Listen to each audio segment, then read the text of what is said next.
LPG 14. One of the sectors that's going to be disrupted huge is LPG. Why? Because we used to have Eastern European top officers, whilst if the fleet, world fleet had 15%, 1/5 Eastern European officers. If we look at the LPG fleet, could it be, let me guess, 50, 3 times bigger the risk, whilst we have Christmas now, not able to get US visas or Schengen or able to renew the documents or whatever issues. But is your company going to adapt to this new policy? How?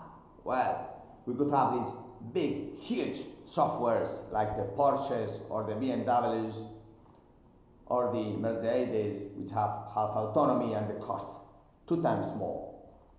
Yes, we all have these kind of softwares in the hands of the enemy, because it's not in the hands of your company. Like we have Adonis, perhaps it is really just what you need for crew management, not mixed with technical management. Why mix it? Who thought about mixing it? Why? Is there a trick there? Of course there is. Why? Because you cannot keep the talent on board your software, on board your company, in your cloud, someone else's cloud. So let's stop this kind of reign of talent to grow someone else's, right?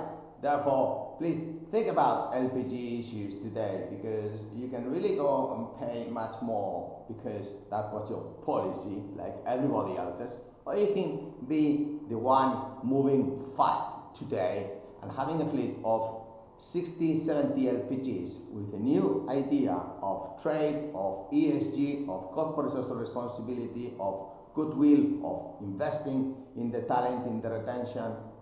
Do it today, don't wait for tomorrow, because tomorrow someone else will copy these strategies. Yes, people do today, they are really experts in copying everything. So why not just make your move first and fast and furious? Let's put Adonis, let's put the local crew, and let's contact Candina. Why? Because we need to generate barriers of talent. Thank you, bye.